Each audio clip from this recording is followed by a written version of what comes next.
Chazri. Vous avez été élu conseiller municipal aux élections partielles de 2012 et vous avez proposé une liste en 2014. Pouvez-vous nous parler de cette liste et de ce qui vous motive? Bonsoir Lydia. Avec Patrick Gaborel, nous avons rassemblé une équipe pour faire valoir nos idées dans un programme largement inspiré par les habitants de la commune. Ce consensus, nous l'avons appelé « Nouveau Cap Andoléa ».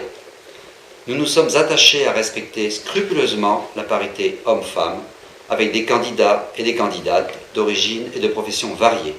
Ce sont des gens dynamiques, motivés et compétents. Quel constat faites-vous sur la situation de la commune?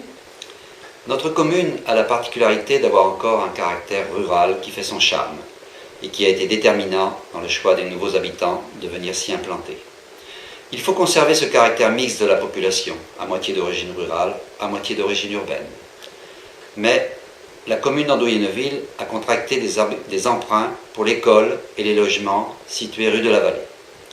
Elle devra en contracter d'autres pour les travaux de la mairie, de la place des Croisettes et peut-être pour la station d'épuration. Si le montant total des emprunts à rembourser était descendu à 600 € en 2012, il sera probablement d'environ 1 000 € par habitant en 2014. Dans ces conditions, il sera difficile de lancer de nouveaux projets coûteux au cours du prochain mandat, d'autant que les impôts locaux ont déjà beaucoup trop augmenté et que la subvention d'État va aller en diminuant. Notre commune devra de plus en plus compter sur ses propres forces, sa population et ses entreprises. Cependant, dans ce contexte difficile, nous devrons assumer les charges incompressibles, comme les salaires du personnel communal, le fonctionnement de l'école, les nouveaux rythmes scolaires avec un accueil de loisirs l'après-midi, le remboursement de nos dettes en très forte croissance, le financement des investissements incontournables, comme la station d'épuration qui est saturée, travaux estimés à 300 000 € en 2008, comme la réparation ou le remplacement du système de chauffage qui tombe trop souvent en panne, ou encore comme la réparation du toit du clocher de l'église avant que les dégâts ne deviennent irrémédiables. Comment comptez-vous faire face à cette situation? Une gestion très rigoureuse sera nécessaire. Nous devrons limiter les achats et les études en faisant la chasse au gaspillage, réaliser des économies d'énergie, réduire les frais de fonctionnement à tous les niveaux. Les élus devront donner l'exemple. Nous voulons d'abord reconstituer la trésorerie de la commune épuisée par les travaux en cours. Néanmoins, il faut tenir compte de la situation économique et sociale des habitants qui sont aussi des contribuables. En 2010, la moitié des 400 ménages habitant la commune n'étaient pas imposables sur le revenu, ce qui signifie que leur pouvoir d'achat est modeste. Or, les impôts locaux en Andouillé-Neuville ont augmenté chaque année depuis 2008, sauf en 2011. Et ceci plus vite que les revenus, qu'il s'agisse des salaires ou des retraites. À titre d'exemple, un couple sans enfant ayant payé une taxe d'habitation de 241 € en 2008 en a payé 280 en 2013, soit une augmentation de 16%. Tandis qu'un couple de 3 enfants a payé une taxe d'habitation de 125 € en 2008 et 138 en 2013, soit une augmentation de 10%. C'est trop, car les revenus des habitants n'ont pas suivi. L'équipe en place a décidé de voter le budget 2014 avant la fin de son mandat, c'est-à-dire avant les élections. C'est regrettable, car la loi autorise l'année des élections à voter le budget jusqu'au 15 avril. Nous aurions alors proposé un budget adapté à notre programme, avec une limitation, voire une baisse de la part communale des impôts locaux. Quels sont vos projets? Cette situation financière délicate ne doit pas nous empêcher de réfléchir et de proposer de nouveaux services dont certains n'ont aucune incidence financière sur le budget de la commune. Les propositions que nous faisons résultent du questionnaire remis aux habitants. Elles sont énumérées précisément dans notre programme afin de vous permettre d'exercer un contrôle sur la réalisation de ces projets.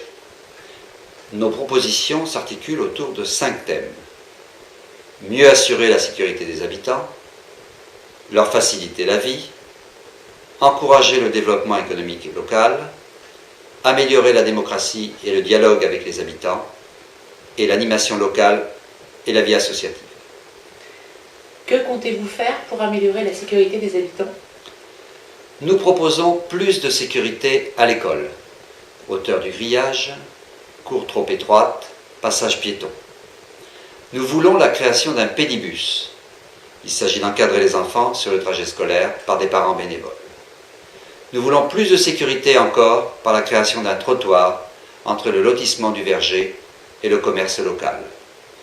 Nous voulons une piste cyclable et piétonne entre Neuville et Andouillé. Nous voulons aménager la route du bourg au Rocher.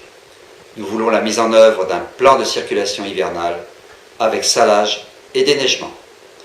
Nous voulons sécuriser les carrefours, notamment celui de Neuville, protéger les habitations en campagne des risques d'inondation par un curage préventif des fossés.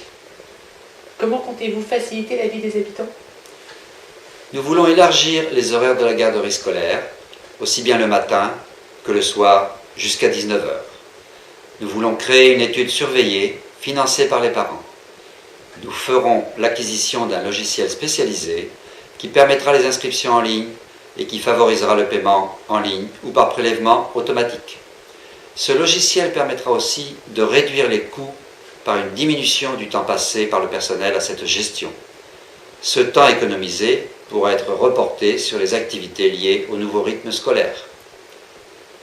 Pour les plus grands, nous voulons adapter la surface de l'abribus afin de les protéger de la pluie lorsqu'ils attendent le car. Nous voulons aussi remettre à plat les règles de l'urbanisme, le PLU, pour faciliter la construction, la rénovation et la réhabilitation des bâtiments existants, tout en maîtrisant l'urbanisation. Nous favoriserons en premier lieu la construction nouvelle ou la réhabilitation dans les hameaux aux besoins par l'OPA, opération programmée d'amélioration de l'habitat. En cas de lotissement non communal, nous exigerons du lotisseur une participation substantielle aux infrastructures, par exemple pour la station d'épuration. Les besoins de transport collectif seront à revoir avec la communauté de communes et le conseil général. Nous voulons aussi faciliter l'accès des équipements collectifs aux personnes à mobilité réduite. Nous proposerons aussi de nouveaux services qui ne coûtent rien. Par exemple, le portage de livres de la bibliothèque municipale aux anciens et aux malades, le soutien et l'accompagnement des demandeurs d'emploi dans leur recherche d'emploi, avec un point d'accès gratuit à Internet pour leur démarche. Nous voulons créer des jardins familiaux sur un terrain communal existant. Et pour les plus démunis, nous voulons instaurer une action sociale de première urgence. Nous serons vigilants pour exiger l'arrivée de l'Internet à haut débit avec la fibre optique.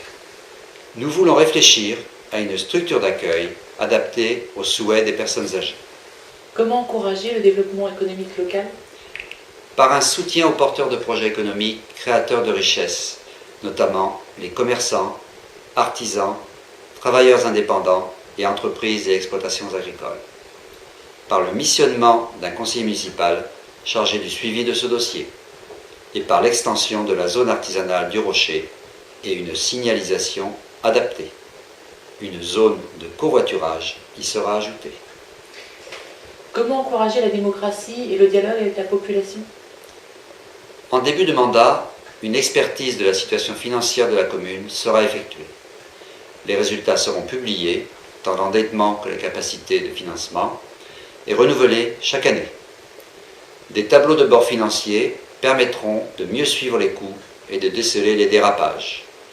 Tout projet d'investissement fera l'objet d'un dossier global de financement pour assurer la maîtrise des coûts. Ce dossier sera public par souci de transparence. Les élus suivront tous une formation adaptée à la gestion des finances communales.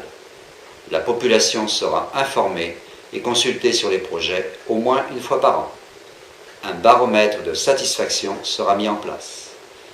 Nous voulons mieux défendre les intérêts de la commune auprès de la communauté de communes. Comment encourager la vie associative locale?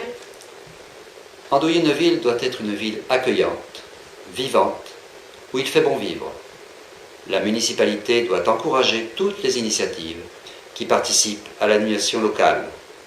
Les associations seront encouragées et nous nous efforcerons de satisfaire leurs besoins matériels.